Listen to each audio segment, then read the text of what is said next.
दोस्तों, अभी तक सोचा जाता था कि सर्जरीज की शुरुआत 20वीं सदी में ही हुई थी, लेकिन हाल ही में कुछ समय पहले मलेशिया के करीब मौजूद एक आइलैंड पर खोजकर्ताओं को 31,000 साल पुराना एक ऐसा ह्यूमन स्केलेटन मिला जिसके ऊपर सर्जरी की गई थी। जैसे ये खोज हुई, इसने मॉडर्न साइंस की अब तक की सारी समझ को बदल दिया। और ये इकलौती ऐसी खोज नहीं जो ऐसा करने में कामयाब हुई हो, क्योंकि इसके अलावा भी दुनिया भर के अंदर बहुत सी ऐसी खोजें की जा चुकी हैं जिन्होंने काफी कुछ बदला है।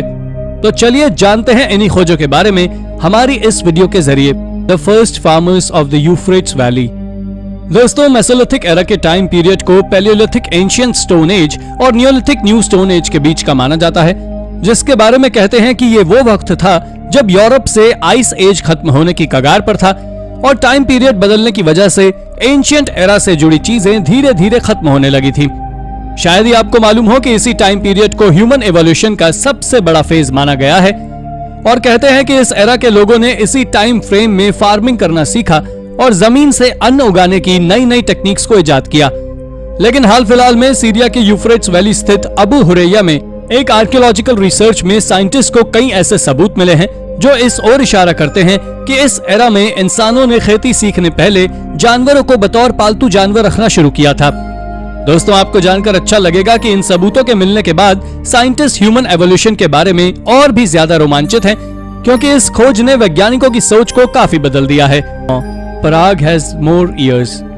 दुनिया के सबसे खूबसूरत और रोमांटिक शहरों में गिने जाने वाले देश पराग के बारे में कहते हैं कि ये सिटी मात्र 1300 साल पुरानी ही है। लेकिन आपको जानकर हैरानी होगी कि हाल ही में आर्कियोलॉजिस्ट को इस देश की राजधानी के आउटस्कर्ट्स में एक ऐसा आर्कियोलॉजिकल सेटलमेंट मिला है जिसने इस देश की एज को लेकर संशय पैदा कर दिया है। दोस्तों, इस सेटलमेंट में यूके के स्टोनहेंज की तरह ही लेयर्ड डिचेस हैं, जो कि देखने में काफी ज्यादा खूबसूरत हैं और जिसके बारे में साइंटिस्ट का मानना है कि ये सेटलमेंट, जिसे रोंडल कहा जाता है, वो आज से करीब 7,000 साल पुराना सेटलमेंट है जिसे यहाँ के एंशिएंट लोगों ने बनाया होगा। हालांकि वो लोग कौन थे उनके बारे में अभी कुछ नहीं कहा जा सकता, मगर जो भी हो, हाल फिलहाल के लिए तो इस खोज ने इस देश की खूबसूरती में 4 चांद लगा दिए हैं, जो इस देश की तरफ अब और भी ज्यादा टूरिस्ट को अपनी तरफ आकर्षित करने में कारगर होने वाले हैं। The tooth of oldest African resettler. दोस्तों, ह्यूमन एवोल्यूशन को लेकर हमेशा ही ये बहस छिड़ी रहती है कि आखिर ह्यूमन एवोल्यूशन में सबसे ज्यादा योगदान किस एंशिएंट स्पीशीज का है। इसका पता लगाने के लिए साइंटिस्ट हमेशा ही रिसर्च में जुटे रहते हैं। इसी रिसर्च के क्रम में कहते हैं कि यूरोपीय देश जॉर्जिया पूरे यूरोप में अर्ली ह्यूमन सेटलमेंट का एंशिएंट होम था, जहां पर एंशिएंट अफ्रीकन रीसेटलर्स आकर बस गए थे। दोस्तों, आपको जानकर हैरानी होगी कि इस थ्योरी को प्रूव करने के लिए साइंटिस्ट को साल 2022 में एक सफलता मिली, जब उन्हें एक रिसर्च के दौरान इस रीजन में एक 1.8 मिलियन ईयर ओल्ड टूथ मिला। यह ह्यूमन टूथ इस जगह पर मिली इसी टाइम पीरियड की और भी स्कल्स के साथ मैच कर रहा था।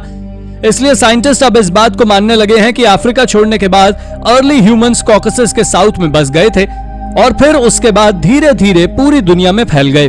Desert kites. आप सभी जानते हैं कि मिडिल ईस्ट का ज्यादातर एरिया, खासकर अरब का एरिया, चारों तरफ से डेजर्ट से घिरा हुआ है और शायद इसी वजह से यहाँ के लोग एंशिएंट टाइम से ही बंजारों की तरह ही रहते थे, क्योंकि पहले ना तो इस जगह पर कोई लार्ज एक्सटेंट पर परमानेंट सेटलमेंट बनाया जा सकता था और ना ही कोई खेती की जा सकती थी। इस जगह के लोग ट्रांसपोर्टेशन के लिए कैमल्स के ऊपर ही निर्भर रहते थे और खाने पीने के लिए डेजर्ट में पाए जाने वाले जानवरों के ऊपर, खासकर गैजल्स के ऊपर, क्योंकि डेजर्ट में सबसे ज्यादा वही पाए जाते थे। अपने खाने के इंतजाम में एंशिएंट अरब्स लोग इन गैजल्स का शिकार इनके पत्थरों के ह्यूमन मेड सेटलमेंट्स में फंसा कर करते थे और इस बात का जीता जागता सबूत समर डेजर्ट स्थित काइट है, जिसे स्नेक के शेप में बनाया गया है। दोस्तों, आर्कियोलॉजिस्ट मानते हैं कि इस काइट को एंशिएंट अरब्स जानवरों को फंसाने के लिए करते थे, जिससे वो बाहर ना निकल पाए और ये उन्हें पकड़ लें। बहरहाल ये सेटलमेंट हमें सिर्फ एरियल व्यू से ही समझ में आते हैं, क्योंकि नीचे से ये सिर्फ सीक्वेंस से जमे पत्थरों की तरह ही लगते हैं। Ancient era surgeons of the island of Borneo. दोस्तों, मलेशिया का बोर्नियो आइलैंड इस पूरे रीजन का तीसरा सबसे बड़ा आइलैंड है, जो खूबसूरत वादियों, पहाड़ों, गुफाओं और साफ स्वच्छ बीचेस से रिच है। इस जगह पर एंशिएंट जमाने के कई सबूत मिलते हैं जो कि लोगों को काफी ज्यादा शॉक कर जाते हैं। बोर्नियो आइलैंड पर हुए एक एक्सकेवेशन के दौरान आर्कियोलॉजिस्ट को यहाँ पर 31,000 साल पुराना एक ह्यूमन रिमेन मिला, जो कि एक सक्सेसफुल सर्जरी का एग्जाम्पल था। इन रिमेन्स को एग्जामिन करने के बाद साइंटिस्ट ने यह व्यू दिया कि इस इंसान को बोन से संबंधित कोई बीमारी हुई थी इसलिए उस जमाने के एक्सपर्ट्स डॉक्टर्स द्वारा इसका ऑपरेशन किया गया होगा, जो कि उस वक्त के हिसाब से काफी ज्यादा सफल रहा। ये डिस्कवरी इस बात को बताती है कि इस रीजन के लोग एंशिएंट एरा में एनाटॉमी का अच्छा खासा ज्ञान रखते थे, क्योंकि उसके बिना इस तरह की सफल सर्जरी करना तो बिल्कुल असंभव है। The world's oldest porridge. दोस्तों, मेज और बेली के बाद गेहूं दुनिया में तीसरा सबसे ज्यादा उगाए जाने वाला क्रॉप है, जिसके बारे में कहा जाता है कि इसको उगाने की शुरुआत आज से करीब 10,000 साल पहले आज के टर्की रीजन में की गई थी और उसके बाद धीरे धीरे ये पूरे ग्लोब में फैल गया। लेकिन आश्चर्य की बात तो यह है कि यूरोप के island of Lewis and Harris में आर्कियोलॉजिस्ट को कुछ एंशिएंट पॉटरीज मिली हैं, जिनके वॉल्स के ऊपर पॉरेज यानी कि खिचड़ी चिपकी मिली। और आपको यह जानकर शौक लग सकता है कि जब साइंटिस्ट ने इस पॉरेज रिमेन्स की कार्बन डेटिंग की तो मालूम चला कि यह 5th मिलेनियम बीसी की है, यानी कि गेहूं की खेती की शुरुआत होने से कई हजार साल पहले की। इस डिस्कवरी ने हर किसी का दिमाग चकरा दिया है और इस बात पर फर्दर रिसर्च करने के लिए मजबूर कर दिया है कि आखिर गेहूं की उत्पत्ति की शुरुआत कहां से हुई। वैसे आपको क्या लगता है? हमें कमेंट करके जरूर बताएं। द लग्जरी लाइफ इन यरूशलेम। दोस्तों, दुनिया के सबसे पुराने शहरों में से एक यरूशलेम के बारे में कहा जाता है कि भले ही इस शहर ने कितने ही हमले झेले हों, कितनी ही जंगें देखी हों, लेकिन उसके बावजूद भी ये शहर हमेशा ही काफी समृद्धिशाली रहा है। इस जगह के एंशिएंट टेक्स्ट में इस शहर से जुड़े समृद्ध इतिहास की झलक कई दफा देखने को मिली है, जहां पर आइवरी से जुड़ी हुई चीजों का जिक्र है, जैसे कि किंग सोलोमन का आइवरी थ्रोन या फिर किंग अहब का आइवरी सुसज्जित पैलेस। मगर ऐसा नहीं है कि ये बातें सिर्फ टेक्स्ट तक ही सीमित हों, क्योंकि हाल ही में यरूशलेम स्थित सिटी ऑफ डेविड म्यूजियम के पार्किंग लॉट से आर्कियोलॉजिस्ट को एक एक्सकवेशन के दौरान करीब 1500 खूबसूरत और बहुमूल्य और आइवरीज मिली हैं, जिनकी कार्बन डेटिंग से मालूम चलता है कि ये करीब 8th सेंचुरी बीसी की हैं।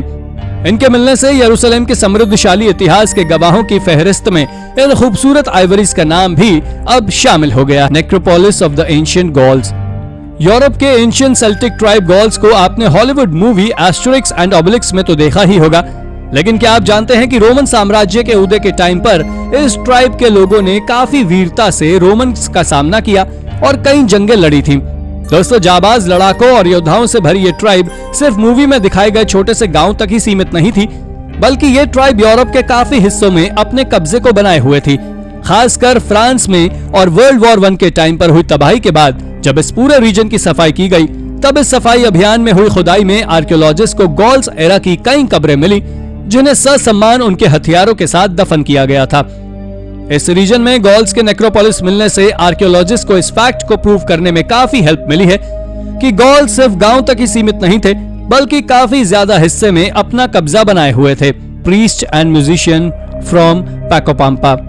अमेरिका के पेरू स्थित पैकोपाम्पा आर्कियोलॉजिकल साइट एक एंशिएंट रिचुअल परफॉर्मिंग साइट है, जहां पर कई हजारों सालों तक रिलीजियस रिचुअल्स अलग अलग कल्चर के लोगों द्वारा फॉलो किए जाते रहे।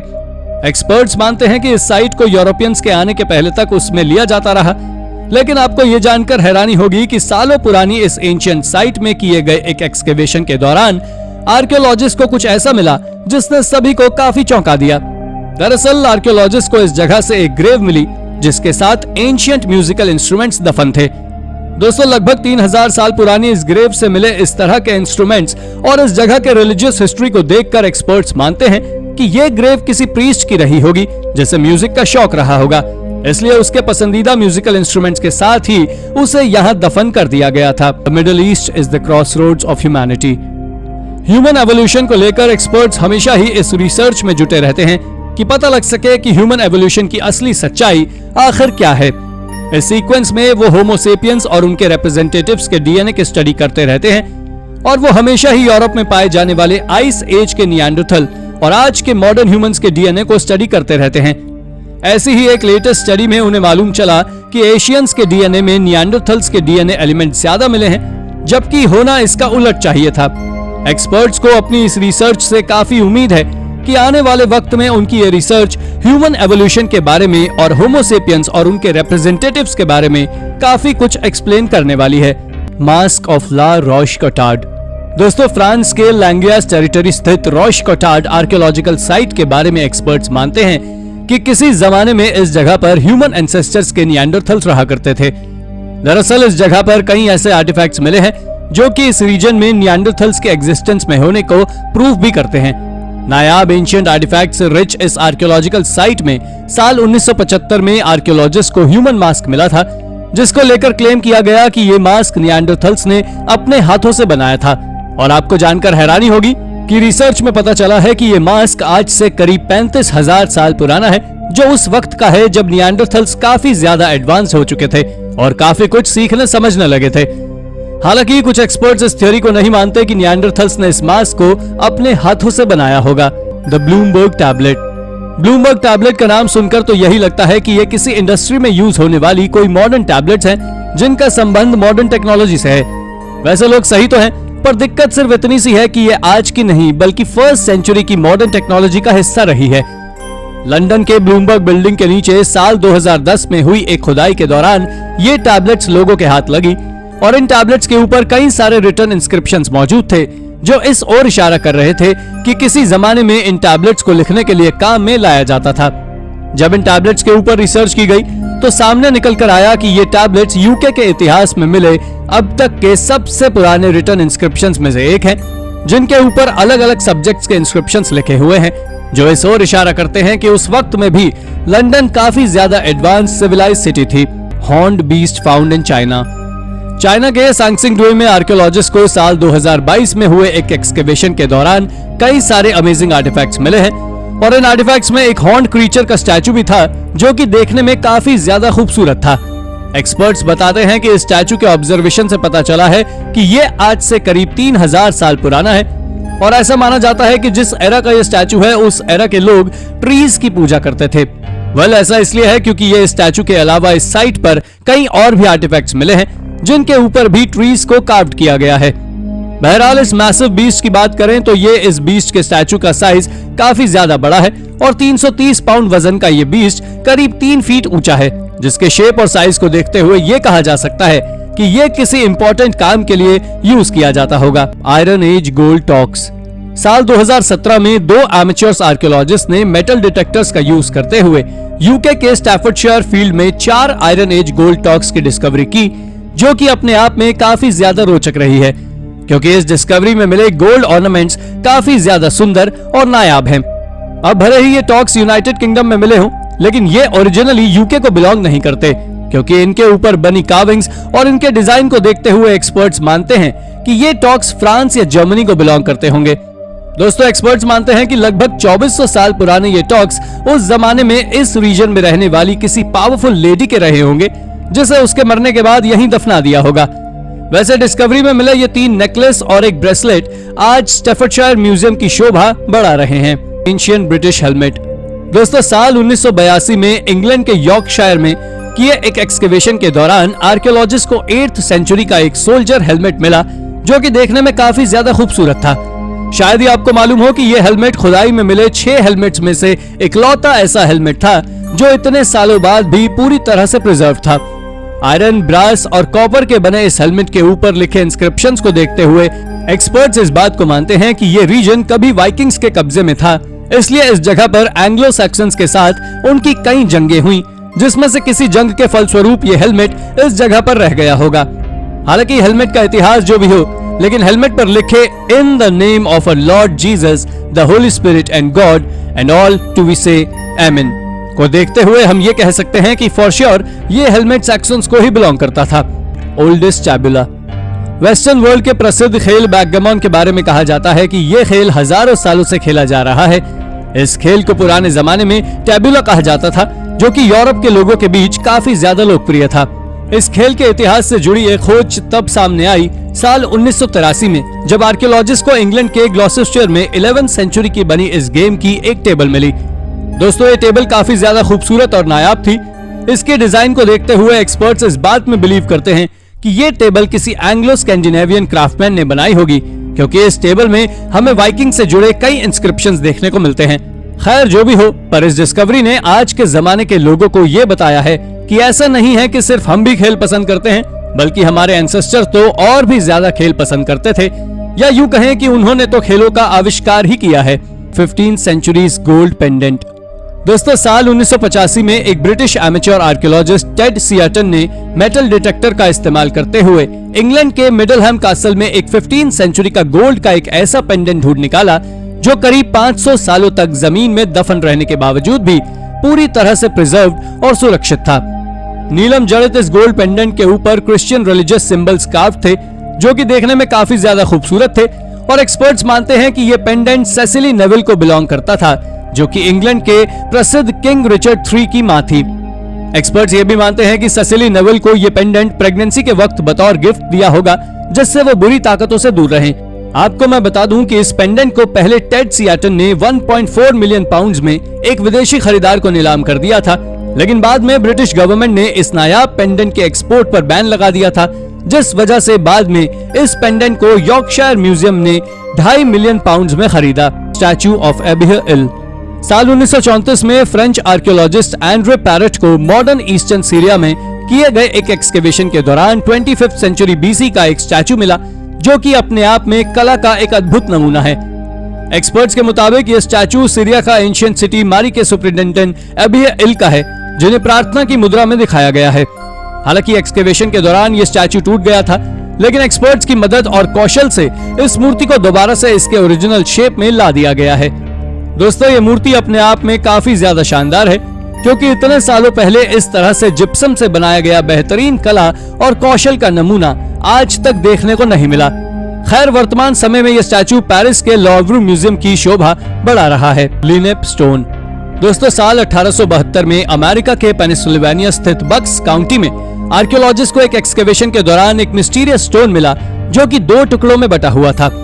आपको जानकर आश्चर्य होगा कि इस स्टोन के ऊपर नेटिव अमेरिकन्स के द्वारा मैमथ्स के हंट करने की तस्वीरें कार्व थी, जिसके चलते एक्सपर्ट्स इस स्टोन को काफी ज्यादा डिस्प्यूटेड मानते हैं, क्योंकि रिसर्च के अकॉर्डिंग नॉर्थ अमेरिका से मैमथ्स करीब 10,000 साल पहले एक्सटिंक्ट हो गए थे, जबकि स्टोन पर कार्व वेपन्स मात्र 2000 साल पहले ही डिस्कवर हुए थे।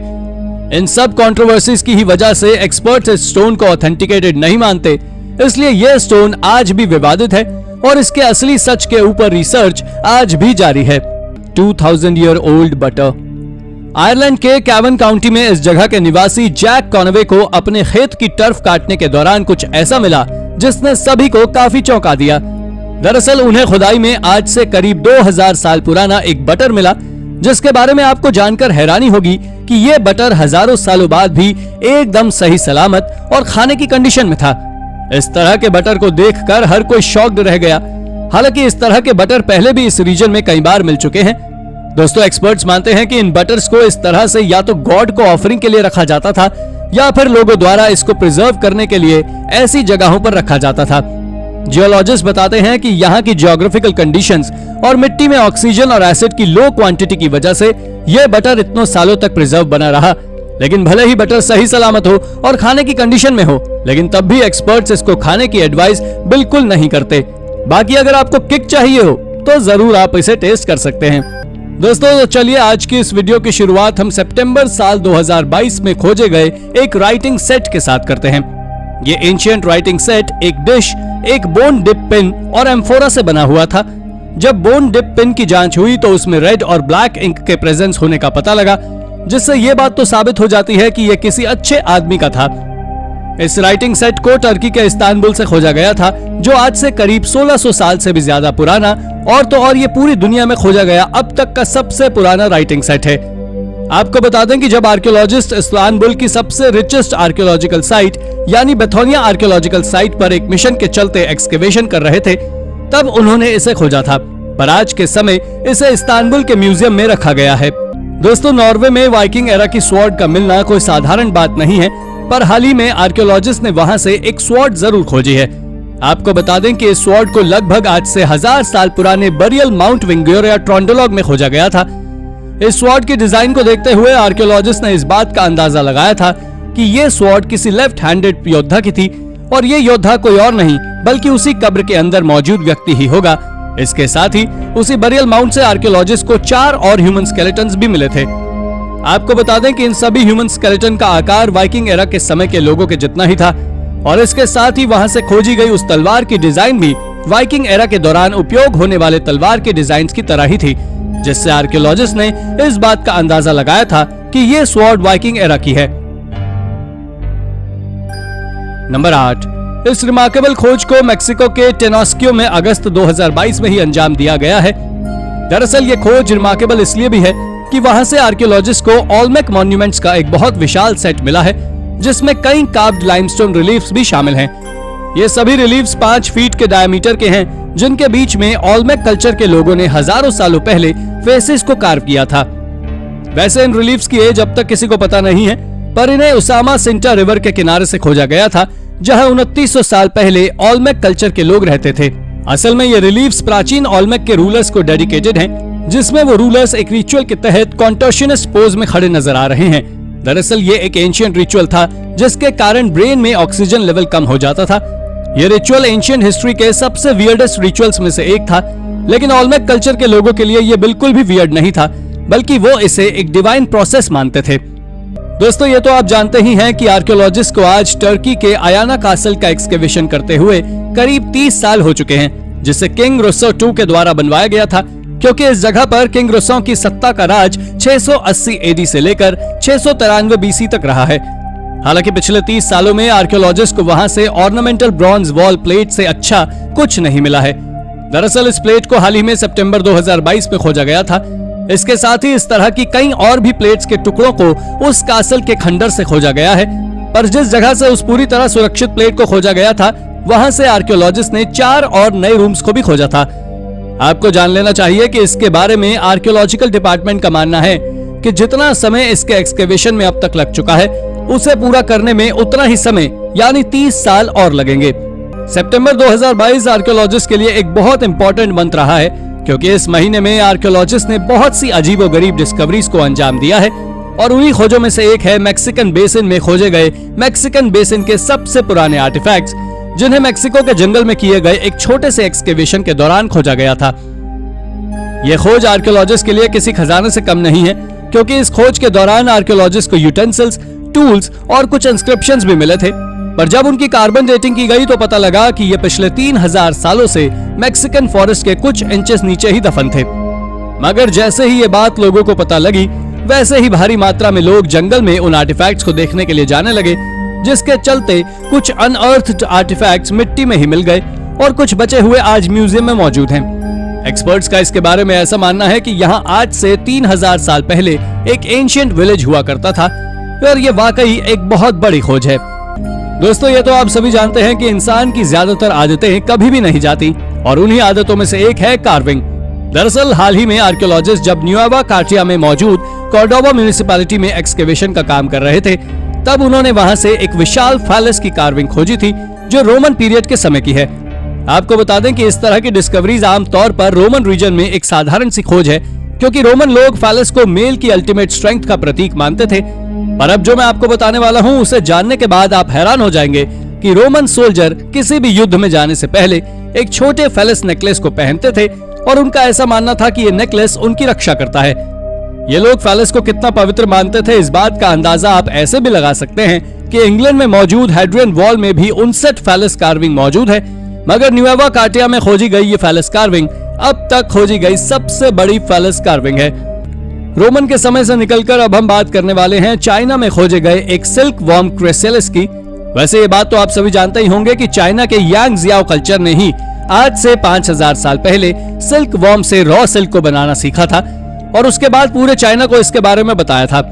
हालांकि आज से कुछ सालों पहले ही आर्कियोलॉजिस्ट ने नॉर्दर्न चाइना के शांक्सी प्रोविंस में एक सुंदर से सिल्क वॉर्म क्रिसालिस को खोजा था, जो आज से करीब 5200 साल पुराना था।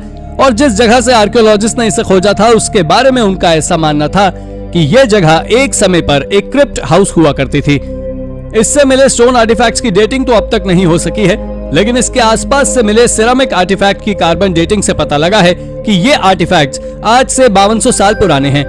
इसके साथ ही आपको बता दें कि यहाँ से कुल 1600 आर्टिफैक्ट्स को खोजा गया था, जिसमें कॉपरवेयर, स्टोन टूल्स, जेड वेयर और स्टोव साइट जैसी चीजें शामिल थी, जो इसे सच में बहुत अमेजिंग डिस्कवरी बनाती है।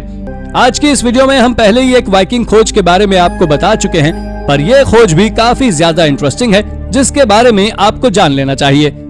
ये एक सॉलिड गोल्ड रिंग थी, जिसे साल 2022 तक एक साधारण सा ज्वेलरी का हिस्सा समझा जा रहा था, पर साल 2022 में पता लगा कि यह हैवी, पॉलिश्ड और लस्टर रिंग असल में सोने से बनी हुई है, और इतना ही नहीं, ये वाइकिंग से बिलोंग करती है।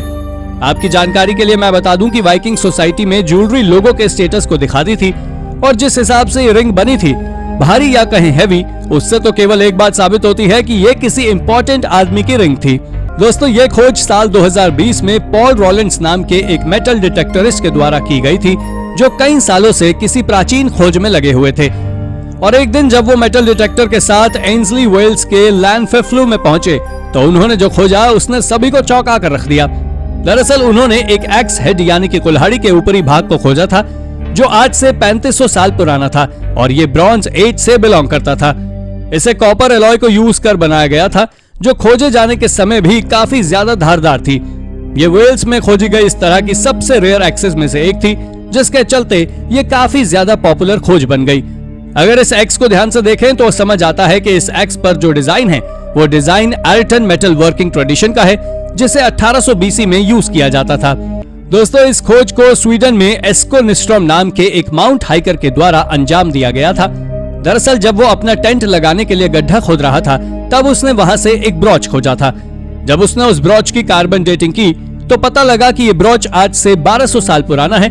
और इस ब्रॉच के डिजाइन को और उसके बनाने का तरीका देख एक्सपर्ट्स ने इसके बारे में एक बात रिवील की थी कि ये ब्रॉच एक फीमेल वाइकिंग का है। और अगर ऐसा है तो आप जान ले कि पूरे स्वीडन में की गई ये अब तक की पहली ऐसी खोज है। Love letter beside mummy. दोस्तों, कहते हैं कि प्यार की कोई भाषा नहीं होती, लेकिन तब भी लोग अपने प्यार को जाहिर करने के लिए अलग अलग तरीके अपनाते हैं। और ऐसे ही तरीकों में शामिल है प्रेमी के लिए लव लेटर लिखना, क्योंकि लव लेटर में इंसान अपनी हर उस बात को लिख देता है जिसे वो अपने दिल के किसी कोने में छुपा कर रखे हुए होता है। लेकिन आपको जानकर हैरानी होगी कि लव लेटर्स सिर्फ 90s की मूवीज में ही नहीं दिखाए जाते थे, बल्कि लव लेटर्स का उपयोग लोग काफी वक्त पहले से करते आ रहे हैं। दोस्तों, ऐसा ही एक लव लेटर बरामद हुआ कोरिया में, जब यहाँ पर एक ग्रेव का एक्सकेवेशन किया गया। इस एक्सकेवेशन में 500 साल पुराने दफन एक ममीफाइड ह्यूमन रिमेन के पास से एक लव लेटर मिला, जिसे मरने वाले की प्रेग्नेंट पत्नी ने लिखा था। इस लेटर में उसने अपने पति के जाने के हर उस दुख को मेंशन किया था जो उसे फील हो रहा था। कोरियन पोएम्स और नोबल्स के फ्रेजेस को यूज कर लिखा गया ये लेटर वास्तव में काफी ज्यादा हार्ट ब्रेकिंग था, क्योंकि जिसने भी इस लेटर को पढ़ा वो अपने आंसुओं को रोक नहीं पाया। Tiny monk. अमेरिका के वॉशिंगटन डीसी स्थित स्मिथसोनियन इंस्टीट्यूट म्यूजियम में अगर आप कभी जाएं तो आपको वहां पर 1 फुट से भी कम हाइट का एक छोटा सा लकड़ी का बना हुआ एक मंक दिखाई देगा। और अगर आपकी किस्मत सही हुई तो ये मंक आपको प्रेयर्स करते हुए, हाथ हिलाते हुए या कुछ ना कुछ करते हुए दिखाई देगा। मगर आपको जानकर हैरानी होगी कि करीब 400 साल पहले बनाया गया ये मंक कोई आम लकड़ी का मंक नहीं, बल्कि ऑटोमेशन का बेहतरीन एग्जाम्पल है, जिसे स्पेन के प्रसिद्ध वॉच मेकर जुआनेलो टरियानो ने बनाया था। दोस्तों, लोग कहते हैं कि ये मंक उस मंक का रेप्लिका है जिसने डेड बेड पर पड़े एम्परर चार्ल्स V के बेटे और आगे चलकर यूरोप में कैथोलिज्म फैलाने वाले किंग फिलिप II को बीमारी से सही किया था। इस मंक के इस काम से प्रसिद्ध होकर एम्परर चार्ल्स ने ये रेप्लिका अपने पर्सनल वॉच मेकर से बनवाया था, जो आज इस म्यूजियम की शोभा बढ़ा रहा है। Rock art. दोस्तों, हाल ही में आर्कियोलॉजिस्ट को भारत के आंध्र प्रदेश स्थित कुर्नूल जिले में आज से लगभग 3500 साल पुरानी रॉक पेंटिंग्स मिली है, जिनके बारे में एक्सपर्ट्स का ऐसा कहना है कि वो पेंटिंग मेगालिथिक एरा की है। हालांकि हमारे लिए ये इतना ज्यादा शॉकिंग नहीं है, क्योंकि हम पहले से ही जानते हैं कि जब बाकी सभ्यताएं अपना निर्माण कर रही थी, तब भारत एक अलग ही स्तर पर फल फूल रहा था। बहरहाल इन रॉक पेंटिंग्स में एक्सपर्ट्स को ब्लैक, रेड और व्हाइट कलर से बनी कई शानदार आर्ट्स मिली हैं, जो कि वाकई नायाब हैं। दोस्तों, इन पेंटिंग्स में ह्यूमंस के अलावा घोड़े और हिरण जैसे कई और जानवरों की आर्ट कार्व्ड है, जो देश विदेश के आर्कियोलॉजिस्ट को अपनी ओर रिसर्च के लिए आकर्षित कर रही है। एंशिएंट टेंपल इन 8000 ईयर ओल्ड सिटी। दोस्तों, सऊदी अरेबिया की राजधानी रियाद से थोड़ी ही दूरी पर स्थित आर्कियोलॉजिकल साइट अल फौ में आज से करीब 40 साल पहले आर्कियोलॉजिस्ट को लगभग 8000 साल पुरानी एक सिटी के रिमेन्स मिले थे।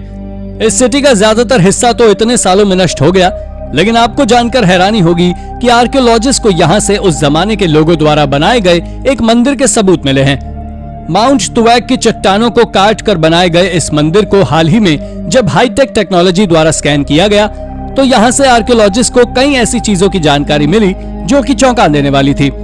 दरअसल उन्हें यहाँ से एंशिएंट इरिगेशन, वर्शिप, रिचुअल्स के कई ऐसे सबूत मिले जिसने इस एंशिएंट सिटी की प्रॉस्पेरिटी को लोगों के सामने लाया। खैर, आज भी इस सिटी पर आर्कियोलॉजिस्ट रिसर्च में जुटे हुए हैं, जिससे वो इसके बारे में और भी ज्यादा जान सके।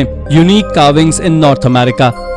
नॉर्थ अमेरिकी कॉन्टिनेंट में यूरोपियंस के आने और उनके कॉलोनाइजेशन करने से पहले भी इस जगह पर कई लोग रहा करते थे जो अपने सिविलाइजेशन के हिसाब से काफी ज्यादा एडवांस्ड और प्रॉस्पेरस थे। इस बात का सबूत देती है नॉर्थ अमेरिका की आर्कियोलॉजिकल साइट लियो पेट्रोग्लिफ। इस साइट पर कई ऐसी चीजें मौजूद हैं जो इस जगह के नेटिव लोगों की याद दिलवाती है और इन्हीं चीजों में शुमार है सैंडस्टोन कार्व्ड पेंटिंग्स। ये पेंटिंग्स काफी ज्यादा खूबसूरत हैं।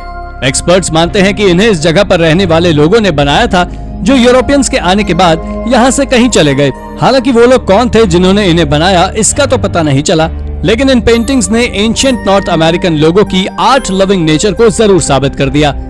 दोस्तों, इन पेंटिंग्स में इंसानों जानवरों के अलावा उन सुपरनैचुरल्स की भी पेंटिंग्स कार्व्ड है जिन्हें ये नेटिव लोग मानते थे। हर्क्यूलेनियम। दोस्तों, हम जब भी माउंट वेसुवियस इरप्शन के बारे में सुनते हैं तब हमें पॉम्पेई सिटी की याद सबसे पहले आती है, क्योंकि इस इरप्शन में ये सिटी पूरी तरह से तबाह हो गई थी। लेकिन शायद ही आपको मालूम हो कि इस 79 एडी के इस इरप्शन में सिर्फ यही सिटी बस तबाह नहीं हुई थी, बल्कि इसी के एडजेसेंट हर्क्यूलेनियम नाम की सिटी भी पूरी तरह तबाह हो गई थी। इसलिए जब लगभग 2000 साल तक ऐश और धूल से जम चुकी इस सिटी की तरफ आर्कियोलॉजिस्ट की नजर गई तो उन्हें इस जगह से इरप्शन की वजह से तबाह हुए कई सबूत मिले। हालांकि सुकून की बात यह थी कि इतने सालों बाद भी इस जगह के स्ट्रक्चर सही सलामत थे, यानी कि यहाँ आर्कियोलॉजिस्ट के लिए हर वो चीज मौजूद थी जो उन्हें किसी भी हिस्टोरिकल जगह से चाहिए होती है। इसी क्रम में इस जगह से आर्कियोलॉजिस्ट को उन स्लेव्स के स्केलेटन्स भी मिले जो उन स्लेव्स के थे जिनके मालिक खुद तो भाग गए पर इनको मरने के लिए छोड़ गए। ऐसे ही कई और अमेजिंग आर्टिफैक्ट्स इस साइट से मिले हैं, इसलिए इस आर्कियोलॉजिकल प्रोटेक्टेड साइट के ऊपर आज भी एक्सकेवेशंस जारी हैं। कल आयात बनी हमद। आर्कियोलॉजिस्ट को जब अल्जीरिया के मार्सिलिया प्रोविंस में 11th सेंचुरी एडी की एक शानदार सिटी के रुइंस मिले तो उनकी आंखों में चमक आ गई। दरअसल आर्कियोलॉजिस्ट के मुताबिक कलाउत बनी अहमद नाम की ये सिटी हमदिद डायनास्टी की फर्स्ट कैपिटल थी, जिसे काफी एडवांस तरीके से डेवलप किया गया था। वैसे तो ये काफी सैड है कि सैकड़ों साल पहले तक जो सिटी आबाद हुआ करती थी आज वो एक खंडहर के रूप में वीरान पड़ी हुई है। लेकिन आपको जानकर हैरानी होगी कि आज भी इस जगह लार उस वक्त के कई ऐसे निशान मौजूद हैं जो हमें हमदिद्स के आर्किटेक्चर इंटेलिजेंस को दिखाते हैं। इस जगह पर इस्लामिक कल्चर से जुड़ी कई मस्जिदों की मीनारें आज भी मौजूद है जो हमें इस सिटी की प्रॉस्पेरिटी दिखाती है। इस जगह पर इतना सब कुछ मिला है कि आर्कियोलॉजिस्ट कुछ नए की खोज में इस जगह पर आज भी एक्सकेवेशन चलाते रहते हैं। Buried treasure chest. दोस्तों, साल 2022 में यूनाइटेड किंगडम के नॉर्फॉक में जेनी फिट्जगेराल्ड नाम की सोशल इवेंट करने वाली एक महिला को कुछ ऐसा मिला जिसने उसके होश उड़ा दिए। एक सोशल इवेंट के दौरान जब जेनी एक बीच की सफाई कर रही थी तो उनकी नजर एक लकड़ी के बॉक्स पर पड़ी जो कि देखने में काफी ज्यादा डिफरेंट था, और जब जेनी ने इस लकड़ी के बॉक्स को उठाया और उसे खोला तब उसकी आंखें फटी की फटी रह गई। आपको जानकर हैरानी होगी कि जब उन्होंने इस बॉक्स को खोला तो उसमें कॉइन्स, वॉच जैसी बहुमूल्य चीजें मौजूद थी। जेनी ने अपने हस्बैंड को इस बारे में बताया तो वो दोनों बॉक्स को लेकर अपने घर आ गए। जेनी के मुताबिक बॉक्स पर VR और एक क्राउन बना हुआ था, जिसको देखकर ये अंदाजा लगाया जा सकता है कि ये ट्रेजर क्वीन विक्टोरिया रीजन का रहा होगा। हालांकि ये कपल आज भी इस ट्रेजर के असली मालिक को ढूंढ रहे हैं। वालशिट्रन ट्रेजर। साल 1924 में बल्गारिया के वालशिट्रन विलेज में दो भाइयों को अपने वाइनयार्ड में डिगिंग करते वक्त एक ऐसा ट्रेजर मिला जिसने बल्गारिया के प्रॉस्पेरस इतिहास को हमारे सामने लाने का काम किया। एक्सपर्ट्स कहते हैं कि यह ट्रेजर अर्ली थ्रेशियन कल्चर को बिलोंग करता है, यानी कि आज से करीब 3500 साल पहले के कल्चर को। दोस्तों, आपको जानकर हैरानी होगी कि इस ट्रेजर में जो आर्टिफैक्ट्स मिले वो सब प्योर सोने के बने हुए थे, और इन शानदार और बहुमूल्य आर्टिफैक्ट्स में 2 राउंड फ्लैटर्स, 5 राउंड डोम पीसेस, 3 कप्स, जग जैसे कई और नायाब आर्टिफैक्ट्स शामिल थे। एक्सपर्ट्स मानते हैं कि ये आर्टिफैक्ट्स लगभग 1300 BC के बने हुए हैं, जिसे पॉसिबली एक ही इंसान ने बनाया होगा। और सबसे अच्छी बात तो ये है कि ये सभी आर्टिफैक्ट्स आज बल्गारिया की capital Sophia national archaeological museum की शोभा बढ़ा रहे हैं, जहां इन्हें कोई भी देख सकता है। 300 ईयर ओल्ड शू। दोस्तों, कैम्ब्रिज यूनिवर्सिटी के सेंट जॉन्स कॉलेज में साल 2016 में एक रेनोवेशन के दौरान वहां पर काम करने वाले लोगों को एक पुरानी दीवार के अंदर से एक काफी पुराना शू मिला। इस अजीब सी हालात में मिले इस पुराने से दिखने वाले शू को कलेक्ट कर जब रिसर्च करने के लिए भेजा गया तो सभी चौंक गए, क्योंकि यह पुराना सा दिखने वाला शू थोड़ा बहुत नहीं बल्कि आज से करीब 300 साल पुराना था। एक्सपर्ट्स के मुताबिक ये शू को इस जगह के मास्टर का रहा होगा और उसने इसे इंटेंशनली इस जगह पर रखा होगा, क्योंकि उस जमाने में यह बिलीव किया जाता था कि शू को इस तरह से रखने से इविल स्पिरिट्स इंसानों से दूर रहती हैं, जो उन्हें बीमार बना सकती हैं। यही कारण है कि उस टाइम पर बहुत से लोग इस अजीब सी प्रैक्टिस को फॉलो करते थे। हालांकि यह बिलीव उन सबसे तो बेहतर ही है जिसमें भूत भगाने के लिए लोग बिल्लियों की मुंडियां अपने दरवाजे पर लटकाते थे। तो दोस्तों, ये थी हमारी आज की वीडियो। आपको हमारी ये वीडियो कैसी लगी हमें कमेंट करके जरूर बताएं, और हाँ, जाते जाते इसे लाइक और चैनल को सब्सक्राइब जरूर कर दीजिएगा। Thank you for watching.